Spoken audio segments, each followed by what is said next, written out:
Good morning. आज हम बेटा मोशन इन प्लेन जो आपका एनसीईआरटी का चैप्टर है उसको स्टडी करने वाले हैं। इस चैप्टर को स्टडी करने से पहले हमें दो टर्म को समझना जरूरी है बेटा। एक होता है स्केलर क्वांटिटी और दूसरी होती है बेटा वेक्टर क्वांटिटी। सबसे पहले हम बात कर रहे हैं बेटा आपके लिए स्केलर क्वांटिटी की। तो आप सबको वैसे बेसिकली पता होगा कि स्केलर क्वांटिटी हम किसे कहते हैं। देखो बेटा, आपके पास कुछ ऐसी क्वांटिटी होती है जिनको रिप्रेजेंट करने के लिए केवल आपको मैग्नीट्यूड की रिक्वायरमेंट होती है, डायरेक्शन से कोई मतलब नहीं होता। जैसे मैं एग्जांपल दूँ आपके पास, मान लीजिए आपको किसी का वेट मेजर करना है, तो आप क्या बताओगे कि बंदे का वेट कितना है 50 kg। केवल आप उसका नंबर कितना है वो और एक यूनिट क्या है ये, इन दो बातों से हमें प्रॉपरली पता लग जाएगा कि उसके पास इतना वेट है। मान लीजिए कुछ टाइम हो रहा है तो आप बोलोगे 3:15 हो रहे हैं आपके पास। तो यहाँ पर केवल आपके पास ये आवर्स के अंदर 3 hour 15 minutes आपके पास, तो यहाँ पर केवल हमें क्वांटिटी से मतलब है, डायरेक्शन से कोई मतलब नहीं है आपके पास। सिमिलरली अगर मैं बात करूँ, जैसे कि आपके पास आप कोई लेंथ मेजर करते हो तो किसी पर्सन का जो लेंथ है वो है 5.5 फीट आपके पास। तो यहाँ पे भी केवल हमने इसका मैग्नीट्यूड डिक्लेयर किया, डायरेक्शन से हमें कोई मतलब नहीं है। तो स्केलर क्वांटिटी का सीधा सीधा मतलब है कि द फिजिकल क्वांटिटी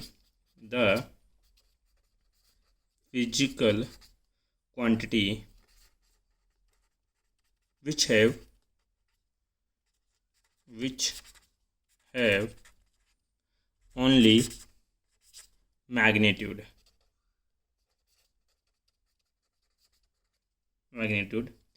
and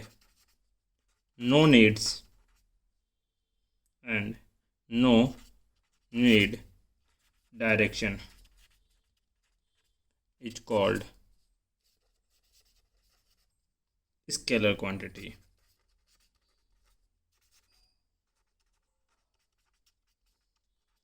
जैसे एग्जाम्पल की अगर बात करना चाहो तो आपके पास किसी ऑब्जेक्ट का क्या हो सकता है, मास, और क्या हो सकता है बेटा उसका वॉल्यूम, क्या हो सकती है बेटा उसकी डेंसिटी, देन टाइम ईटीसी या temperature.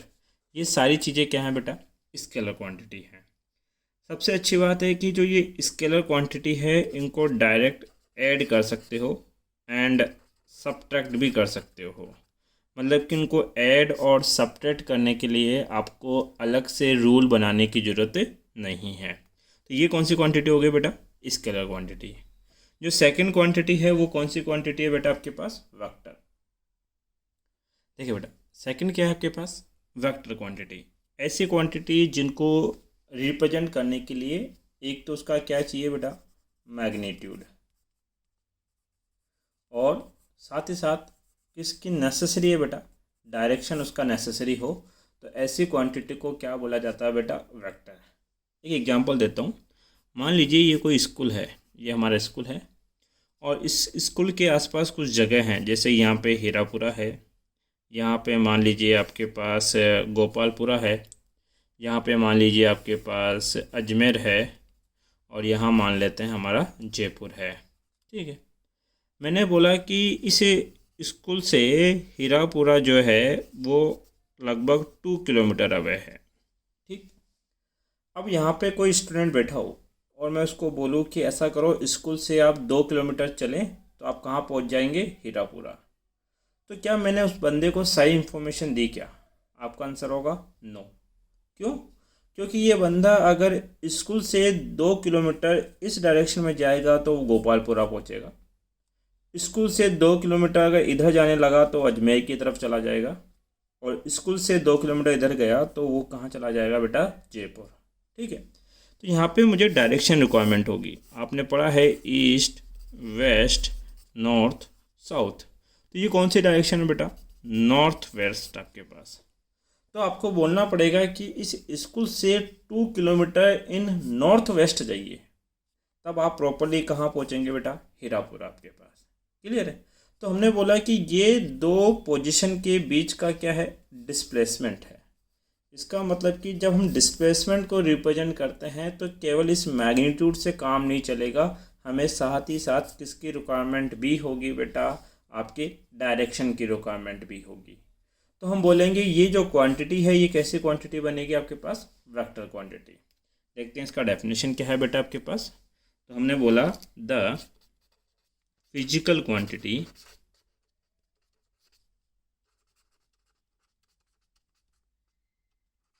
which have both magnitude and direction and also obey the law of vector addition are called vector quantity।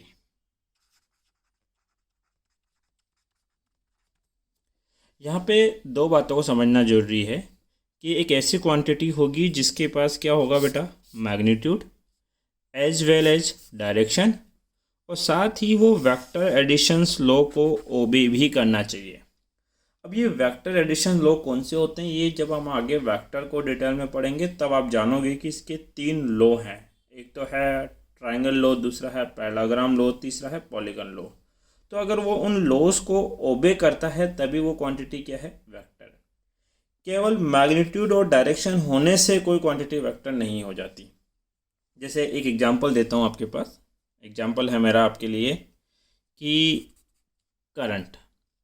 देखो बेटा करंट जो है उस पर हम लिखते हैं बेटा 5 एम्पियर। किस वायर में 5 एम्पियर करंट फ्लो हो रही है। तो देखो बेटा मैंने 5 क्या लिखा, मैग्नीट्यूड, और एरो किस चीज़ को शो कर रहा है बेटा, यहाँ पे डायरेक्शन को शो कर रहा है आपके पास।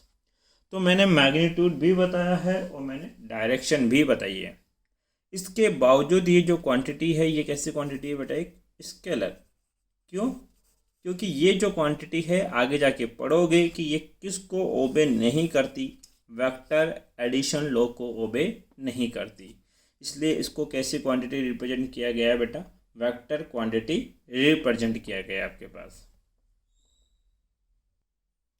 देखिए बेटा स्केलर और वेक्टर क्वांटिटी के बीच में क्या डिफरेंस है।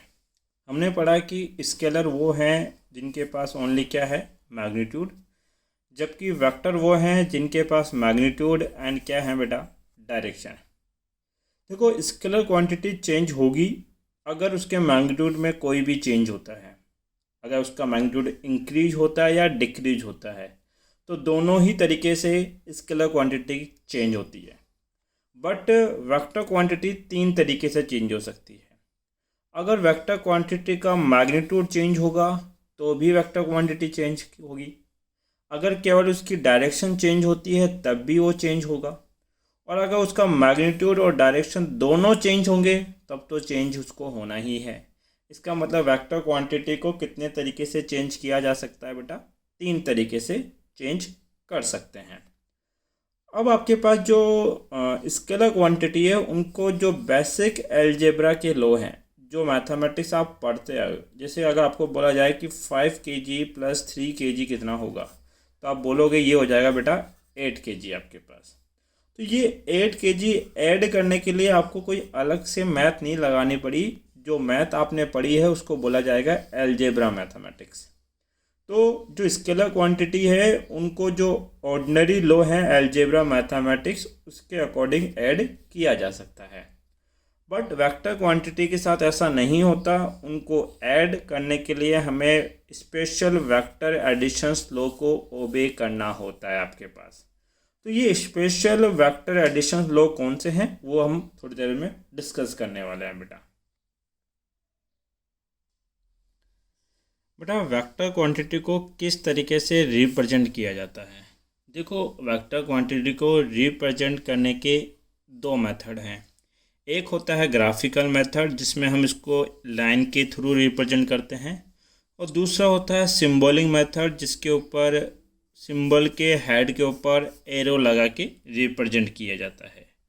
मान लीजिए मुझे रिप्रेजेंट करना है, आपको डायरेक्शन पता है कि ये नॉर्थ, साउथ, ईस्ट, वेस्ट। मुझे रिप्रेजेंट करने हैं 5 मीटर इन ईस्ट डायरेक्शन और एक रिप्रेजेंट करना है बेटा 10 मीटर इन ईस्ट डायरेक्शन। ठीक है, तो मैं किस तरीके से रिप्रेजेंट करूँगा बेटा, आपके पास यहाँ पर क्या होगा, आपके पास एक लाइन ड्रॉ करेंगे, ये लाइन है, और एरो लगाएंगे उस ओर जिधर डायरेक्शन दे रखी है आपके पास। तो ये लाइन अगर 5 मीटर ईस्ट को रिप्रेजेंट कर रही है तो इसका जस्ट डबल लेंथ बनाएंगे, ये डबल लेंथ, और ये किसको रिप्रेजेंट करेगी बेटा 10 मीटर ईस्ट को। अब ऐसा नहीं कि मुझे 5 मीटर लेंथ रिप्रेजेंट करनी है तो मैं 5 मीटर लंबी लाइन बनाऊंगा, नहीं, ये एक पेपर वर्क है, पेपर पे हमें रिप्रेजेंट करना है। तो हमारी कंसिडरेशन के अकॉर्डिंग, हमारी सूटेबिलिटी के अकॉर्डिंग हम लेंथ कंसिडर कर लेंगे कि ये लेंथ अगर 5 मीटर को रिप्रेजेंट कर रही है और कहीं पे अगर मुझे 10 मीटर रिप्रेजेंट करना है तो इसका जस्ट डबल लेंथ बना दूंगा मैं। और ये जो एरो लगाएंगे, ये एरो किसको शो करेगा बेटा, डायरेक्शन को। सिमिलरली हम लोग क्या करेंगे बेटा, इसको अगर मुझे वेक्टर फॉर्म में रिप्रेजेंट करना है तो मैं ऐसे रिप्रेजेंट करूँगा, कोई भी सिंबल हो सकता है, 5 मीटर, ये इसके ऊपर एरो लगा दिया, इसका मतलब ये कैसी क्वांटिटी बन गई बेटा, एक वेक्टर क्वांटिटी है, और डायरेक्शन किधर है बेटा, ईस्ट में। अगर ये 5 मीटर वेस्ट में होता तब भी एरो इसी डायरेक्शन में लगता आपके पास, और यहाँ क्या लिखा जाता है बेटा, वेस्ट। अब जैसे बुक्स के अंदर क्या होता है, हम जब कॉपी में लिखते हैं तो हम एरो हेड का यूज करते हैं, मतलब जैसे कि ए वेक्टर लिखना है तो ए के ऊपर वेक्टर लगा देंगे। बट आप बुक्स में देखोगे वहाँ एरो नहीं लगाया जाता है, वहाँ पे जो वेक्टर क्वांटिटी होती है उसको डार्क बोल्ड सिंबल से रिप्रेजेंट कर दिया जाता है। तो कहीं पे भी अगर बोल्ड लेटर लिखा हुआ है तो वो बोल्ड लेटर किसको रिप्रेजेंट करेगा बेटा, वेक्टर क्वांटिटी को रिप्रेजेंट करेगा आपके पास। तो वेक्टर को रिप्रेजेंट कैसे करते हैं, विथ लाइन और विथ एरो हेड के थ्रू इसको रिप्रेजेंट किया जा सकता है आपके पास। देखिए बेटा, टाइप ऑफ वेक्टर की बात की जाए तो बेसिकली वेक्टर को 2 पार्ट में कैटेगराइज किया गया है। पहला होता है बेटा आपके पास पोलर वेक्टर। पोलर वेक्टर उनको बोलेंगे जिनका एक डिफाइनाइट इनिशियल पॉइंट होगा, मतलब कि हमें फिक्स पता होगा कि ये वेक्टर इस जगह से शुरू हो रहा है, स्टार्ट हो रहा है, और उस वेक्टर को एक स्ट्रेट लाइन के अंदर क्या किया जाए, रिप्रेजेंट किया जाए, तो वो सारे वेक्टर किस में कंसिडर किए जाएंगे बेटा, पोलर वेक्टर में रिप्रेजेंट किए जाएंगे। जैसे डिस्प्लेसमेंट, अब डिस्प्लेसमेंट 2 पॉइंट के बीच में होगा, आपके पास एक इनिशियल पॉइंट होगा, एक फाइनल पॉइंट होगा, और इनिशियल और फाइनल के बीच का डायरेक्ट डिस्टेंस क्या बोला जाता है बेटा, डिस्प्लेसमेंट बोला जाता है। तो डिस्प्लेसमेंट जो है एक लीनियर वेक्टर है आपके पास, इसलिए इसको क्या बोला जाएगा, एक पोलर वेक्टर। ऐसे ही लीनियर वेलोसिटी, कि आप एक स्ट्रेट लाइन में मूव कर रहे हैं, या फिर कोई ऑब्जेक्ट है इस पर आप क्या अप्लाई कर रहे हैं, फोर्स अप्लाई कर रहे हैं, तो फोर्स भी कैसे होगा बेटा आपके पास, एक लाइन में होगा और इसका एक फिक्स इनिशियल डिफाइनाइट पॉइंट होगा। तो पोलर वेक्टर क्या है, vector which have a starting point, जिसका एक क्या हो, स्टार्टिंग पॉइंट हो, और ए पॉइंट ऑफ एप्लीकेशन हो, या उसको क्या बोला जाएगा, point of application, are called polar vector. तो इनको पोलर वेक्टर बोला जाता है आपके पास। बेटा सेकंड वेक्टर है इनका एक्सियल वेक्टर।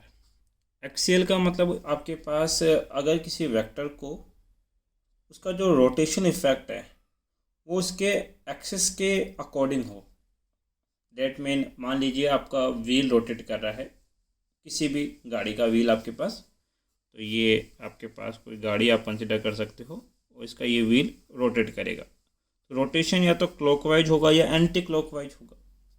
तो ये जो रोटेशन आप बनाओगे, इस रोटेशन का जो एक्सियल वेक्टर होगा, मतलब जो इसकी एक्सिस बनेगी, that is called axial vector.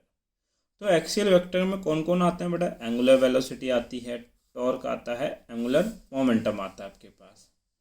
ये जो एक्सियल वेक्टर की डायरेक्शन है हम बेसिकली किसके अकॉर्डिंग कैलकुलेट करते हैं, राइट हैंड स्क्रू रूल के अकॉर्डिंग। अब ये राइट हैंड स्क्रू रूल क्या कहता है? मान लीजिए ये आपका हैंड है और इस हैंड का ये जो फिंगर है जो कर्ल करते हो, जैसे कि मान लीजिए ये मेरा फर्स्ट है, ये कोई ऑब्जेक्ट इस तरीके से रोटेट कर रहा है और ये रोटेशन की जो डायरेक्शन है वो कैसी है बेटा? एंटी क्लॉक वाइज है। मुझे इस रोटेशन का एक्सियल वेक्टर कैलकुलेट करना है। तो आप क्या करें बेटा? राइट हैंड ले और राइट हैंड की जो फिंगर है इनको कर्ल करे किसकी डायरेक्शन में बेटा? मोशन की डायरेक्शन में। तो देखो मोशन ऐसे हो रहा है, फिंगर कर्ल की जा रही है। तो थंब किधर इंडिकेट करेगा बेटा? अपवर्ड। तो थंब जिधर इंडिकेट करेगा वो डायरेक्शन होगी बेटा एक्सियल वेक्टर की। तो इसका एक्सियल वेक्टर किधर होगा? अपवर्ड डायरेक्शन में। तो ये हो गया इसका एक्सियल वेक्टर। जैसे बात करते हैं इस ऑब्जेक्ट का रोटेशन कैसा है बेटा? क्लॉकवाइज। अब इसका एक्सियल वेक्टर किधर होगा? अब देखो फिंगर ऐसे कर्ल करेंगे क्योंकि फिंगर क्लॉकवाइज मूव होनी चाहिए। मेरा थंब किधर जा रहा है बेटा? इनसाइड। Thumb inside. तो अगर थंब इनसाइड है तो जो एक्सियल वेक्टर की डायरेक्शन होगी वो भी इनसाइड होगी या डाउनवर्ड होगा। तो यहाँ एक्सियल वेक्टर इस ओर होगा। तो एक्सियल वेक्टर का मतलब क्या है? The vector which represent rotation effect. ऐसे वेक्टर जो रोटेशन इफेक्ट को रिप्रेजेंट करते हैं और act along the axis of rotation, जिसकी डायरेक्शन उसके रोटेशन के एक्सिस के अलोंग होगी। वो डायरेक्शन निकालेंगे कैसे बेटा? With right hand screw rule से इसको कैलकुलेट किया जाएगा, कॉल्ड एक्सियल वेक्टर। इनको एक्सियल वेक्टर बोला जाता है। एक्सियल वेक्टर में एग्जांपल के तौर पे एंगुलर वेलोसिटी हो गया, टॉर्क हो गया, एंगुलर मोमेंटम हो गया आपके पास। देखिए बेटा, some important definition related with vector. जब हम वेक्टर को स्टडी कर रहे हैं तो वहाँ पे कुछ वर्ड आएंगे, उन वर्ड का मीनिंग हमें पता होना चाहिए। जैसे पहला आता है इक्विवेलेंट वेक्टर। अब किन वेक्टर को हम इक्विवेलेंट वेक्टर बोलेंगे बेटा? मान लीजिए आपके पास दो वेक्टर हैं, ये मेरा एक्स एक्सिस और ये मेरा वाई एक्सिस। यहाँ मैंने एक वेक्टर को रिप्रेजेंट किया और यहाँ दूसरे वेक्टर को रिप्रेजेंट किया है। ये दोनों पैरेलल हैं बेटा, ध्यान रखना इस तरीके से। ये मेरा ए वेक्टर और ये मेरा बी वेक्टर। देखो बेटा, जितनी लेंथ ए की है उतनी ही लेंथ बी की है। यहाँ पर जो लेंथ है वो लेंथ इसको रिप्रेजेंट करती है बेटा वेक्टर के मैग्नीट्यूड को। और जो आपके पास एरो है, ये एरो किसको रिप्रेजेंट करता है बेटा? डायरेक्शन को। एरो डायरेक्शन को रिप्रेजेंट करता है। तो यहाँ पर आपके पास जितना मैग्नीट्यूड ए का है उतना ही मैग्नीट्यूड बी का भी है, और जिस डायरेक्शन में ए वेक्टर है उसी डायरेक्शन में बी वेक्टर है। इसलिए इन दोनों वेक्टर को क्या नाम दिया जाएगा बेटा? Equivalent vector. तो इक्विवेलेंट वेक्टर तब माना जाएगा जब आपके पास इक्वल तो क्या हो बेटा? मैग्नीट्यूड एंड इक्वल ही क्या हो बेटा? इनकी डायरेक्शन। तो ऐसे वेक्टर को हम क्या नाम देते हैं बेटा? इक्विवेलेंट वेक्टर नाम देते हैं। देखिए बेटा, सेकंड वेक्टर जो है वो आपका कौन सा है? Unequal vector. अनइक्वल से नाम से डिफाइन है, जिसमें कोई एक बात अनइक्वल होगी, कॉल्ड अनइक्वल वेक्टर आपके पास। मान लीजिए बेटा दो वेक्टर हैं, ये मेरा फर्स्ट वेक्टर ए और ये मेरा सेकंड वेक्टर बी। देखो बेटा, मैंने दोनों वेक्टर की लेंथ सेम बनाई है। इसका मतलब ये ऐसे दो वेक्टर हैं जिनका मैग्नीट्यूड तो सेम है, बट एक वेक्टर इस ओर मूव कर रहा है और दूसरा वेक्टर इसके डिफरेंट डायरेक्शन में मूव कर रहा है। तो दो ऐसे वेक्टर जिनका मैग्नीट्यूड भले ही सेम हो बट डायरेक्शन डिफरेंट होनी चाहिए, तो उनको क्या नाम दिया जाएगा बेटा? अनइक्वल वेक्टर आपके पास। मान लीजिए बेटा एक वेक्टर ये है कॉल्ड ए वेक्टर और दूसरा वेक्टर ये है आपके पास कॉल्ड बी वेक्टर। अब ये दो ऐसे वेक्टर हैं जिनकी डायरेक्शन तो सेम है, बट एक का मैग्नीट्यूड ज़्यादा है और दूसरे का मैग्नीट्यूड कम है। तो ऐसे दो वेक्टर को क्या नाम देंगे बेटा? Unequal vector. और यहाँ पे अनइक्वल क्या है? इनका मैग्नीट्यूड डिफरेंट है। सिमिलरली दो ऐसे वेक्टर हो, ये फर्स्ट वेक्टर है ए वेक्टर और ये मेरा सेकंड वेक्टर है बी वेक्टर। अब इन दोनों का मैग्नीट्यूड भी डिफरेंट है और इन दोनों की डायरेक्शन भी डिफरेंट है, तो इन दोनों वेक्टर को क्या नाम दिया जाएगा बेटा आपके पास? Unequal vector. तो अनइक्वल वेक्टर कितने तरीके से हो सकते हैं बेटा? 3 मेथड से हमें अनइक्वल वेक्टर मिल सकते हैं बेटा। थर्ड वेक्टर है नेगेटिव वेक्टर और अपोजिट वेक्टर। तो नेगेटिव या अपोजिट वेक्टर किसे बोला जाएगा?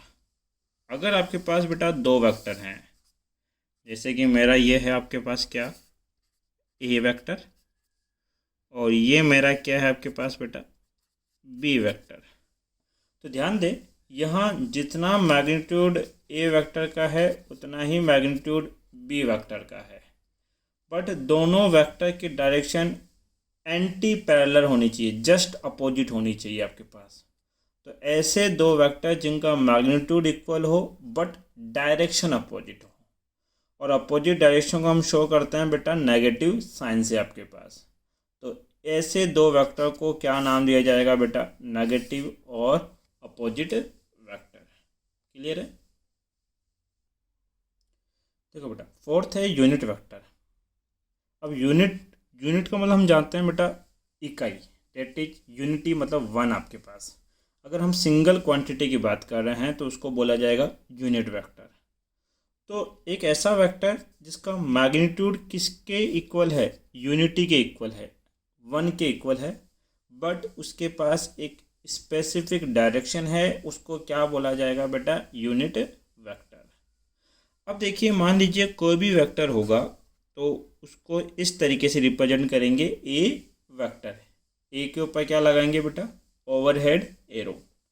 अब देखो, ये एक ऐसी क्वांटिटी है जिसके पास मैग्नीट्यूड भी है और डायरेक्शन भी है। हम इसके मैग्नीट्यूड और डायरेक्शन को अलग अलग करना चाहते हैं, इसीलिए क्या करेंगे बेटा आप लोग? जब मैग्नीट्यूड को अलग करना हो तो उस पर क्या लगा दो? मोड। ध्यान दीजिए, ये जो मैग्नीट्यूड है, किसी भी वेक्टर का मैग्नीट्यूड, उसको दो तरीके से रिप्रेजेंट करते हैं। या तो केवल सिंगल वर्ड लिखो, जैसे मान लीजिए आप केवल 5 लिख रहे हो, तो ये 5 केवल किसको रिप्रेजेंट कर रहा है बेटा? मैग्नीट्यूड को। जैसे कोई भी सिंगल लेटर में लिखा है तो ये ओनली एंड ओनली मैग्नीट्यूड है। या फिर अगर कोई वेक्टर है और उस वेक्टर को आप मोड में लिख देते हो तो ये भी किसको रिप्रेजेंट करता है बेटा? उसके मैग्नीट्यूड को रिप्रेजेंट करता है। अब ये वेक्टर नहीं रहा, वेक्टर का केवल क्या रहा है बेटा? मैग्नीट्यूड। तो किसी भी मैग्नीट्यूड को कितने तरीके से रिप्रेजेंट करेंगे? 2। या तो सिंपल वर्ड से रिप्रेजेंट करेंगे, या वेक्टर के आगे क्या लगा देंगे बेटा? मोड। तो वो भी किसको रिप्रेजेंट करेगा? मैग्नीट्यूड को। अब ये एक वेक्टर क्वांटिटी है और वेक्टर क्वांटिटी के पास दो चीज़ें होती है, एक होता है उसका मैग्नीट्यूड और एक होती है उसकी डायरेक्शन। तो मैं मैग्नीट्यूड और डायरेक्शन को अलग अलग कर रहा हूँ, तो इसके लिए मैंने मोड लगा दिया। तो ये मोड किसको रिप्रेजेंट कर रहा है बेटा? आपके मैग्नीट्यूड को। तो ये तो हो गया मेरा मैग्नीट्यूड। अब डायरेक्शन के लिए क्या करते हैं बेटा? यहाँ जो वेक्टर है उस वेक्टर के ऊपर लगा देते हैं बेटा एक केप। तो ये मैंने लगा दिया ए केप, ये इसकी केप है बेटा, केप इसको प्रोनाउंस किया जाता है। तो ए वेक्टर को क्या लिखा जा सकता है? ए वेक्टर का magnitude dot of a cap, और यहाँ ए केप क्या बता रहा है बेटा? इसकी डायरेक्शन। और इस ए केप को ही इसका क्या बोला जाता है बेटा? यूनिट वेक्टर भी बोला जाता है। कैसे? इस बात को समझिए आप लोग।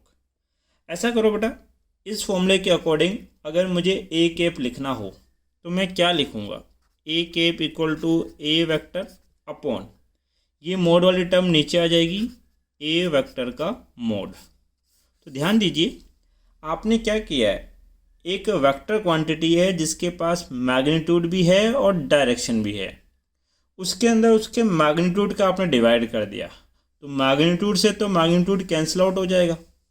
जैसे कि हम बात करते हैं, मान लीजिए आपके पास 5 वेक्टर है और यहाँ आपने 5 वेक्टर के मोड का डिवाइड कर दिया। तो इसके मैग्नीट्यूड से ये मैग्नीट्यूड कट गया। अब यहाँ पे क्या बचा बेटा 1, और साथ में क्या बची बेटा डायरेक्शन। डायरेक्शन के लिए लगा देते हैं बेटा केप। तो देखो एक ऐसी क्वांटिटी आ गई जिसका मैग्नीट्यूड कितना है 1 है, बट उसके पास एक स्पेसिफिक डायरेक्शन है। तो इस क्वांटिटी को क्या नाम दिया जाएगा बेटा यूनिट वेक्टर। तो यूनिट वेक्टर क्या होते हैं, a vector having magnitude equal to unity, जिसका मैग्नीट्यूड यूनिटी के इक्वल है, but having a specific direction, जिसका एक पर्टिकुलर डायरेक्शन होता है, कॉल्ड यूनिट वेक्टर। उसको यूनिट वेक्टर बोला जाता है आपके पास। देखिए बेटा आपके पास टोटल कितने टाइप के एक्सेस हैं बेटा 3, एक्स वाई और जेड। ये एक्स, ये वाई और ये क्या है बेटा जेड।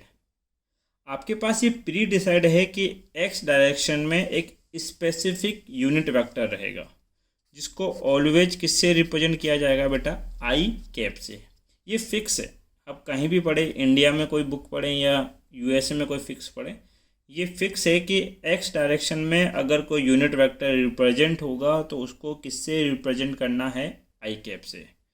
वाई डायरेक्शन में किससे बेटा जे कैप, और जेड डायरेक्शन में किससे बेटा के कैप।